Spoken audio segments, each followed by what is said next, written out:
This is Judy Brannigan with the Orland Park Public Library in Orland Park, Illinois. I'm interviewing James Kaiser. It's October 22nd. So James, can you tell us a little bit about your family life growing up? Yes, I grew up in Chicago, around the Hyde Park area, University of Chicago, south of University of Chicago. And my parents, we lived in an apartment building in Park Manor, and I had two older brothers. And then in 1954, we moved to Morgan Park on the southwest side, and we went to school. My high school was Morgan Park High School, and around the late 50s, my brother entered into the Navy, joined the Navy. And how old was he? And he was 18 at the time. And my middle brother went on to the University of Illinois, and upon graduation, he, knowing the draft was coming, he enlisted in the Army Reserves and was sent to Texas for 6 months and spent reserve time, weekends, summer camps in California. Mm-hmm. And then upon graduation, for me, I started a career in the printing industry and worked for a company in Lansing, Illinois, and was, a year and a half into that, not quite a year and a half into that, I received notice to report for an Army physical, or the draft board physical in downtown Chicago. And not thinking that they would accept me, because I thought I had some health issues, they did accept me. And then in July, I was on vacation and I received a letter that to report for service. That was on the 4th of August, 1965. Okay. Were your parents around? Yes, okay. My parents were continue to live in Morgan Park, and so I guess they thought they were proud to have 3 sons in the service. So very good. Now, your dad, did he work? Yes, he worked. He was a salesman, and my mother was she worked for a rental equipment company on South Kedzie, and lived a modest life, I guess. And so. Okay. Any other siblings besides the 2 brothers? No, that was all. Okay. Were any of your friends drafted around the time you were?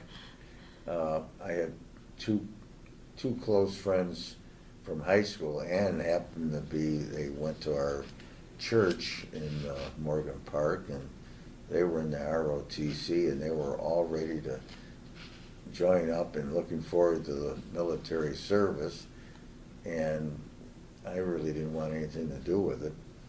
And so at the end of the physical, we met in front of the building, and we asked each other, how did we do? And both of my friends were rejected for different reasons, but I was accepted. So, they were in ROTC, and I didn't want anything to do with ROTC. And so the one that didn't want anything to do with, and I had to go, right? Right. Funny how that works out. Right, Yeah. right. Okay, so you were on vacation. Did they? So you were able to come home? Yeah, I say came goodbye? back home, and I did receive a phone call from my mother. I was staying with some friends in Colorado, and she said that you got a notice from the selective service, you gotta go in a few weeks. So I took that document to work, and I remember it was a Wednesday I had to report downtown, and so my last work day was that Friday. So I had to, Monday and Tuesday, I had to get my affairs ready and Say your goodbyes, yes. that's right. So I had a car payment, and my mother took care of that while I was gone. So. So, and then, where did you go to? How did you get there? To report in? To report in, yeah, I took 615 Van Buren Street, which is just west of well, at that time it was the Rock Island Railroad Station. That was a draft board. So I got on the Rock Island train, as it was back then, and went downtown early in the morning, and didn't take much clothes with you. You didn't need that. So, but after the swearing-in ceremony, and you signed some papers, then we went to the Union Station, where we later that morning, early, late afternoon, we boarded a train, and the train was going to Fort Knox, Kentucky. Oh. That was for the basic training. Okay. And what was that like? Well, it was, I remembered it was an overnight train ride, so. Okay. And we arrived in Louisville, Kentucky around, maybe 5 o'clock in the morning, and I believe we had breakfast there at a local, at the train station, and then we boarded Army buses for Fort Knox, Kentucky. Okay. And can you tell us a little bit about basic training? What it was like for you? Yes, it was,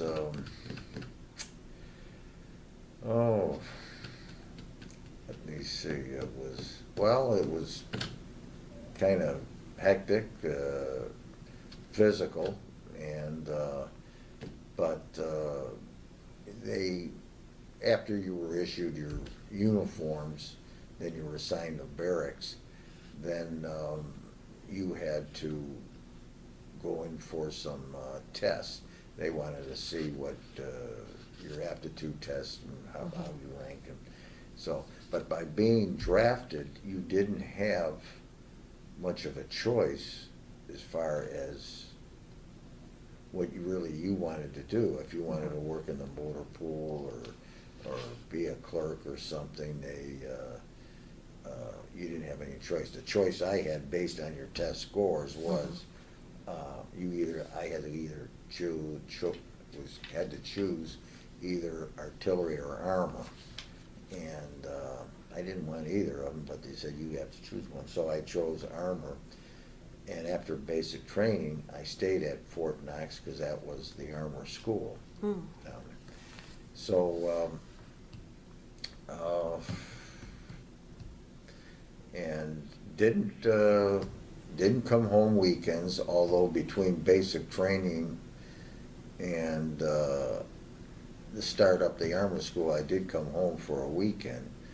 But the armor school was kind of interesting, but that lasted, or your basic training lasted until about the middle of October. But just let me go back. I was drafted on the 4th of August, 1965. So then in the middle of October through toward the 20th, middle of December, around the 20th of December, that was the armor school. So upon completing that, then we received orders. There were approximately, I'm kind of guessing 160 to 180 men were in this one group for the school. And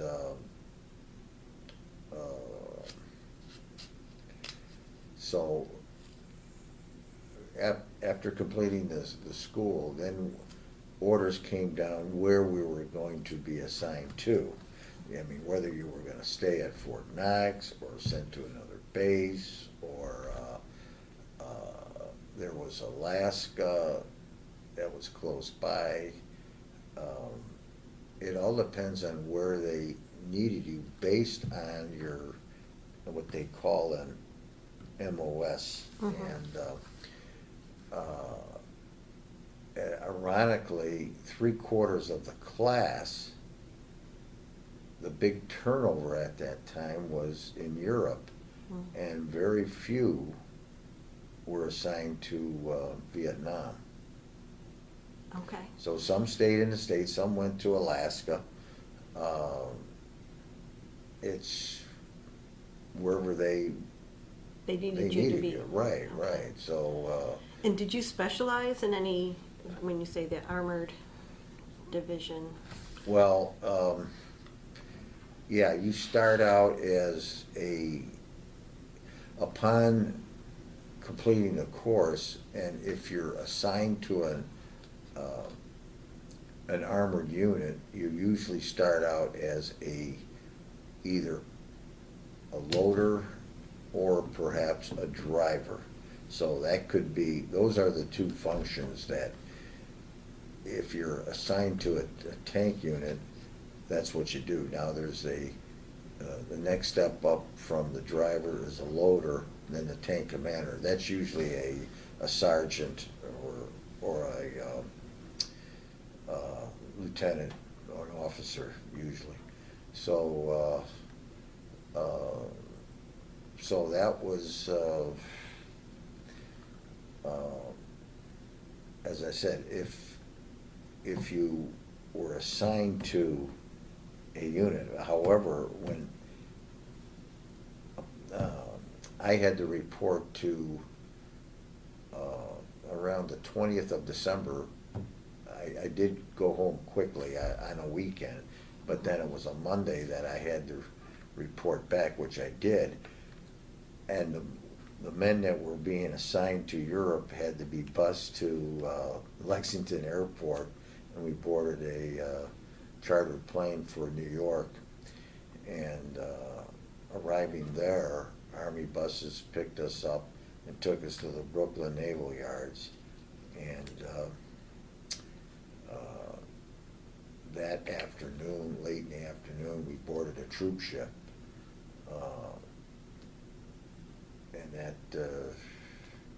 And it sailed, it left the dock that afternoon.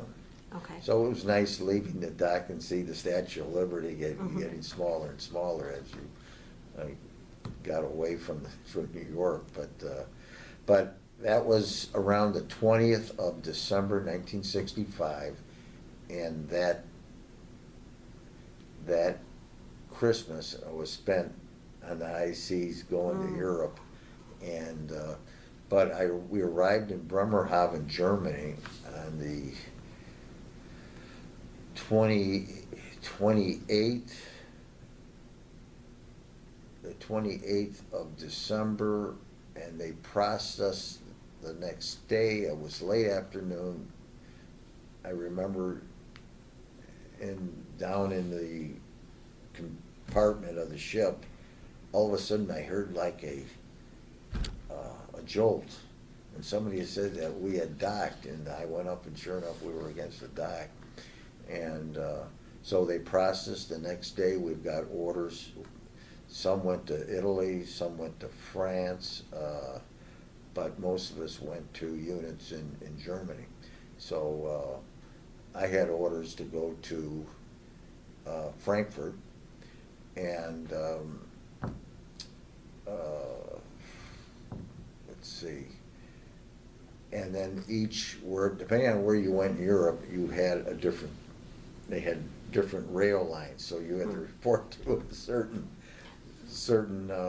because then trains would pull out, and all troops, all military transfer of personnel were done at night, and so I boarded a train to Frankfurt, and I believe then it wasn't just Frankfurt. There maybe Nuremberg was another station, and so they wanted you in a certain segment of the train, and that was overnight. So you got a sleeping compartment, but